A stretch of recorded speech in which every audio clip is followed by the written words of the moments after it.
Hey folks, my name is Pravus, and welcome to more Plague Inc. Evolved as we continue our Mega Brutal Guide series. It is time for the Bio-Weapon, the last of the normal diseases in Plague Inc., and this one can be a bit tricky. It does start with some extra infectivity and is especially good in rich countries. It also passively generates lethality over time, and that growth is exponential. This can be really good for you if you're going for a speed run, because that extra lethality could mean you kill the world in record time. It could also be a problem because you're going to be detected very early, and if you're unlucky getting into islands quickly, you're going to have to rein in that lethality, and the timing of this one can be a bit tricky. The strategy I'm going to show you can get 5 stars, but mostly is designed to really help you win on Mega Brutal with a halfway decent score. If you really want to win with 5 stars, there's a certain element where you have to just let the lethality run and pray that it works to your advantage. That's not what I'm going to do in this particular video, so we'll see how we do. As far as our genetics, I'm going to go for ATP boost for the raw speed. Darwinist, because I think the mutations could be useful, and I'm not really worried about the cure. We're going to be killing so fast, I don't think they'll make that much progress on the cure anyway. Aquasite, Extremophile, and Symptostasis should be pretty obvious at this point, and we're going to call this one Pimply Complaint. Yeah, okay, sounds good. We're going to start off in Saudi Arabia as we usually would, and I'm going to immediately grab some symptoms. We're going to go for the rash and for the sweating. Now, I need gas early on, which means I'm going to focus on getting a halfway decent amount of severity, but I also really want to boost up that infectivity as much as I can. So we're going to go for our normal startup of going for something like these skin lesions, then we're going to go for the coughing, we're going to go for the sneezing, pretty normal stuff, and then I'm going to focus on going down cysts, hypersensitivity, and abscesses. We could theoretically instead go for insomnia, paranoia, but I think the extra infectivity actually can be pretty helpful. Also, the cysts, hypersensitivity, and abscesses are very, very cheap if you have the symptostasis. So that's a pretty decent amount of severity at this stage of the game. Now that we pick these up, let's go ahead and move over to our transmissions. I do want to go for my air transmission, especially as we start picking up some population here in Saudi Arabia. About the time you hit around, like, let's say 3,000 population is kind of when you want to be getting your air transmission. That's around the time that you're going to start seeing planes actually getting out there. So picking it up, kind of nice. Yeah, let's do that. We got 4 DNA out of that. Yeah, we have a very good amount of severity, therefore we're actually getting a pretty decent amount of DNA. That's why I ended up picking up the abscesses. I've done some runs without it, and I find that it does tend to work a little bit better. You get a little bit more gas early on if you do pick those up. So the big thing that can kill you here is obviously going to end up being your islands. The islands can be a little bit tricky to get to pretty quickly because, as you may have noticed, we already have some lethality. I've done nothing here. This is just lethality passively growing over time. Now, it's not a very consistent rate. I think every day there is a percentage chance that the lethality does go up, but the amount that it goes up does increase rapidly over time. So something you need to do is consider actually resetting that exponential curve. And for that, let's take a look at our abilities. We've got 3 special lines we can go down. We can go for gene compression, which reduces how much the lethality scales up over time, so it kind of flattens that exponential curve a bit. We can go for deactivate modified genes, which actually undoes some of the lethality a little bit, and we can go for nucleic acid neutralization, which effectively sets that exponential curve back down to 0, and it needs to start ramping up. What I'd recommend is about now, by the time you picked up water level 2, go ahead and pick this one up just once. It will take time for that exponential curve to regrow. I don't want to flatten it because I do want it to grow very rapidly in order to get me a very good score. I don't want to reset it because that lethality is kind of a little bit helpful, though it is risky, so if you find it's a little high, this is something you could do for 2 DNA, it's not bad. But resetting this just once will hopefully time out very nicely, so we have lots of lethality right when I need it. That's what I'm going for. Doesn't always work, but sometimes it does. Let's start worrying about some of the cold countries. I'm going to go for things like the pneumonia and the cold resistance, as we often do. We're not in Russia yet, and that is a huge problem. That alone makes me think that this is going to be a restarted run, but let's keep going. We're going to see what happens. It may work, it may not.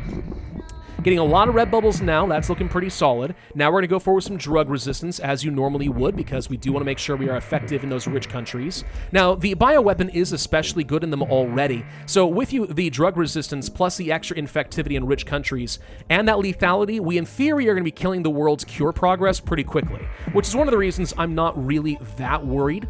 about getting the genetic mimic at the beginning of the game. Let's go for that extreme Bio-Aerosol. It will help a little bit in Russia. Also, I want to make sure we have a chance of getting some boats. I know it's not a very large chance, but it is some chance, so we're going to go for it. I'll pick up a couple levels of genetic hardening before the genetic drift becomes too bad, and now we're kind of sitting back and waiting for one little trigger here.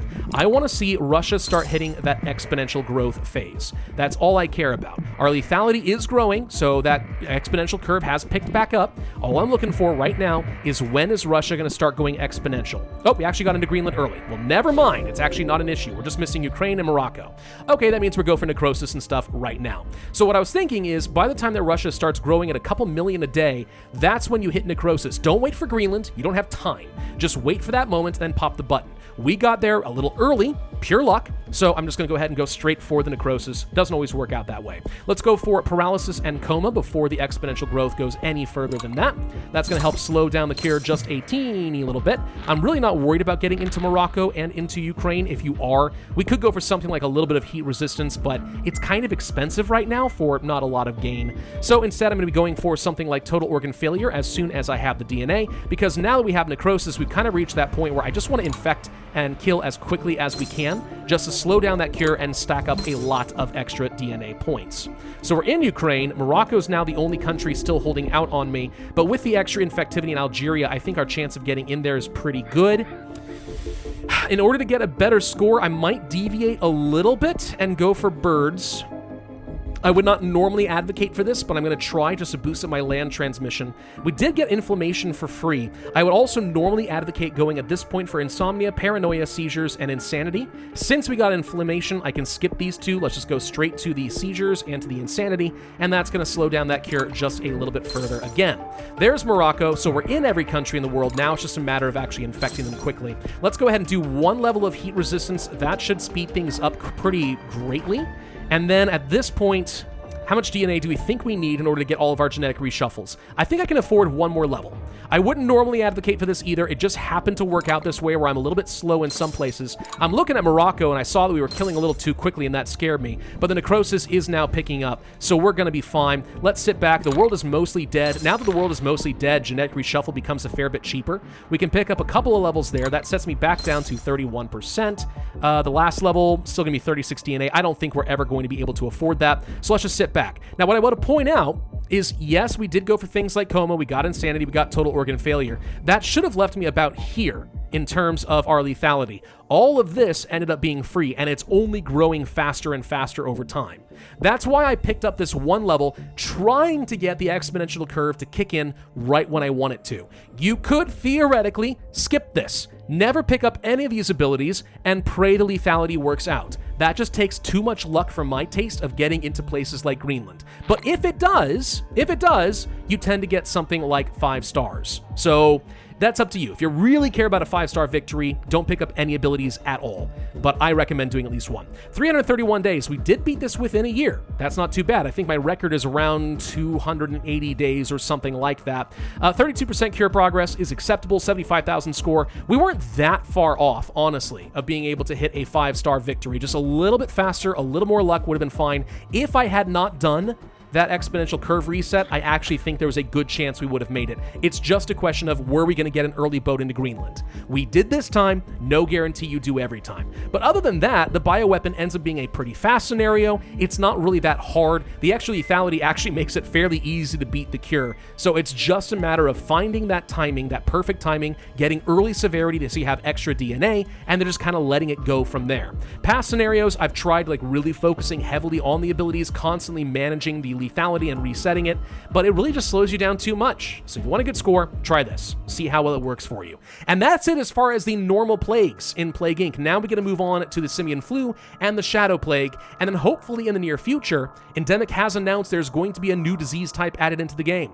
So hopefully we're going to have a chance of looking at that. By the way, After Ink is coming out very soon, in just a few days. So we're going to be working through the rest of these guides pretty quickly because I want to move over to this as soon as it releases. So stay tuned for that, folks. I don't think you're going to want to miss it. Thank you all for watching. Hope you enjoyed this video. If so, I would ask you to hit that like button, leave a comment, subscribe, make sure you hit that notify bell, and I will see you guys next time.